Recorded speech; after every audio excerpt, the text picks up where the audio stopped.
Assalamualaikum warahmatullahi wabarakatuh.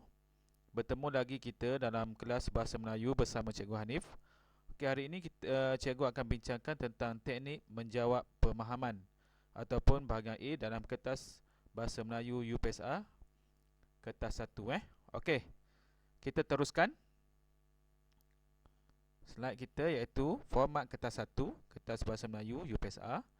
Okey, hari ini kita akan fokus kepada bahagian A iaitu bahagian soalan objektif aneka pilihan.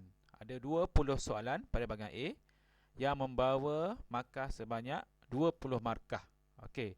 Biasanya untuk kita skor A dalam bahasa Melayu, kita haruslah betul sekurang-kurangnya 15. Paling kurang. Kalau kita betul 14, 13, 12, susah untuk skor A dalam bahasa Melayu pemahaman. Okey, macam mana kita nak betul sebanyak 15 markah ke atas? Itulah yang kita akan bincangkan pada hari ini. Cara-cara teknik dia untuk menjawab soalan dengan tepat. Okey, bahagian A kita pergi. Yang pertama, teknik menjawab soalan yang cikgu akan bincangkan secara umum dahulu. Yang pertama, kita mestilah baca soalan dengan teliti. Macam mana nak baca dengan teliti tu? Kita kena baca 2 hingga 3 kali, sehinggalah kita faham. Kalau kamu baca sekali je, itu belum dikira teliti. Seterusnya, teliti gambar yang diberi. Okey, bila soalan itu ada gambar, baca soalan dengan teliti, teliti pula gambar yang diberi itu.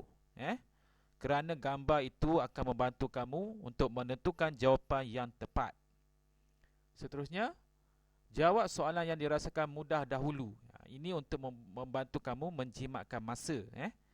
Sebab bila kita dah selesai jawab semua soalan yang mudah, barulah kita fokus kepada soalan yang sukar. Seterusnya, berhati-hati dengan jawapan perangkap.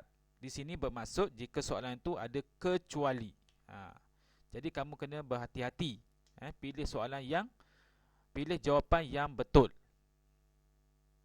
Seterusnya, ini teknik yang kamu kena conteng kertas soalan tu. Jangan takut. Kamu kena conteng kertas soalan tu. Jangan conteng kertas jawapan.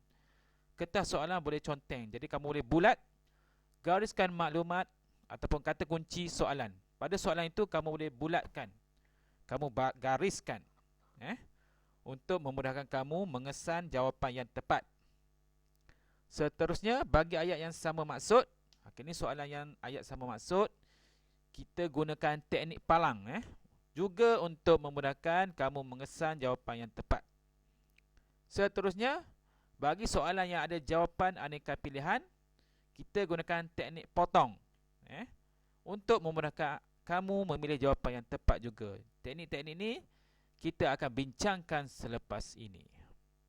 Okey, yang pertama kita tengok teknik bulatan. Okey, teknik bulatan ni kita gunakan untuk bila kita dah jumpa kata kunci dalam soalan itu. Kerana setiap soalan mesti ada kata kunci yang untuk membantu kamu mengesan jawapan yang paling tepat. Okey, kita tengok soalan nombor 4 ni, soalan UPSR 2016, cikgu ambil. Adik hanya dapat makan tempat kosong daripada kek-kek cawan itu kerana sudah kekenyangan. Okey, jadi kat sini mesti ada kata kunci. Jadi kata kunci kat soalan ini sudah kenyang dan hanya. Cikgu guna gariskan, cikgu guna bulat pun cikgu guna. Okey, jadi jawapan dia bila ada hanya dan sudah kenyang, adik hanya dapat makan sebilangan. Adik hanya dapat makan segala. Adik hanya dapat makan seluruh. Adik hanya dapat makan setiap. Jadi hanya dan sudah kekenyangan ni bermaksud adik hanya dapat makan, jawapan yang paling tepat ialah sebilangan kerana dia sudah kekenyangan. Dia tidak dapat makan semua, seluruh, setiap. Okey. Seterusnya kita bergerak ke contoh soalan UPSR 2018. Air yang bertakung di atas tikar getah itu tempat kosong sejak selepas terdedah kepada sinaran matahari yang terik. Okey, kata kunci kat sini sejak. Jadi air yang bertakung di atas tikar getah itu masih sejak, hendak sejak, pernah sejak, telah sejak. Jadi jawapan yang paling tepat ialah telah sejak. Kerana apa? Terdedah kepada sinaran matahari yang terik. Okey, dia dah sejak, dah hilang, dah tersejak. Seterusnya kita bergerak kepada teknik palang.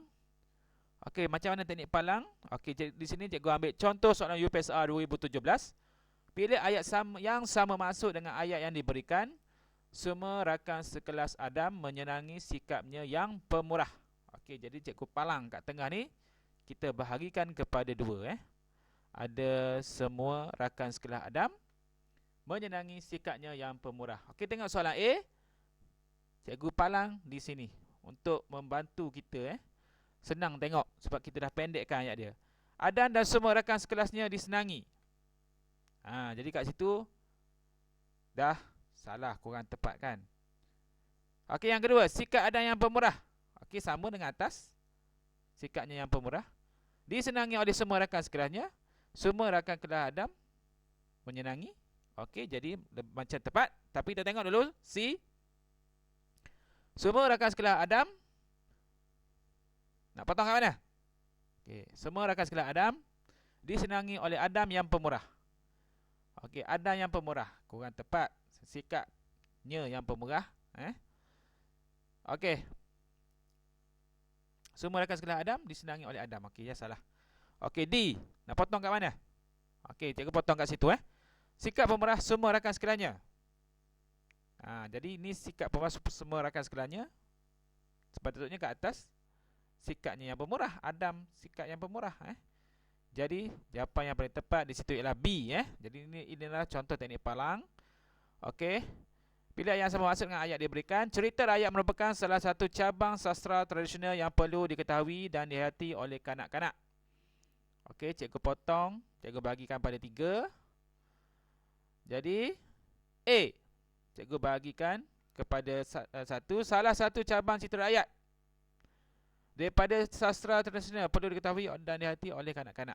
Okey, kita tengok dulu betul ke tak. Kita tengok dulu yang lain.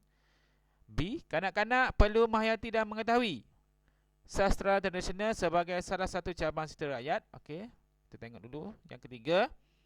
Kanak-kanak perlu mengetahui dan menghayati cerita rakyat sebagai satu daripada cabang sastra tradisional. Kita tengok yang keempat. Cerita rakyat dan tradisional perlu diketahui dan dihayati oleh kanak-kanak sebagai salah satu cabang sastra. Jadi jawapan yang paling tepat di sini ialah C. Kanak-kanak perlu mengetahui dan menghayati. Sama yang atas ni.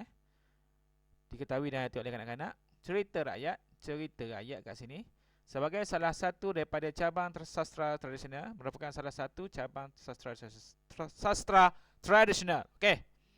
Jadi C di situ. Okey, seterusnya kita pergi ke teknik potong. Okey, dan ia berasal dari kemaman. Tengok kat sini macam mana cikgu potong.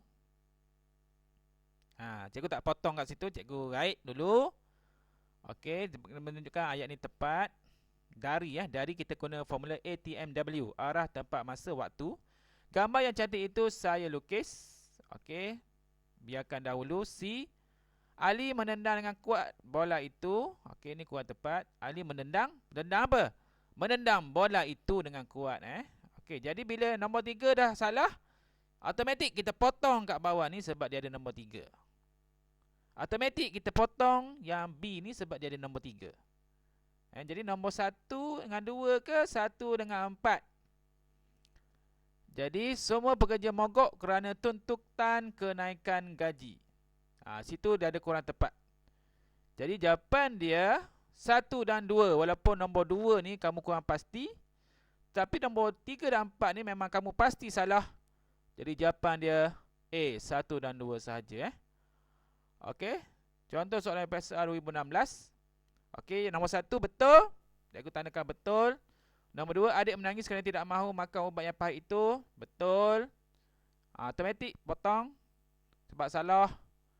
B dengan C potong terus sebab ada nombor 3 salah.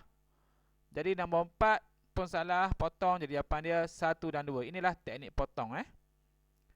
Okey, ini sedikit selingan perangkat nyamuk bebas dengki. Salah kat situ. Sepatutnya bebas denggi. Okey, setakat itu saja daripada cikgu untuk pada hari ini. Sekian, terima kasih. Semoga memperoleh manfaat dan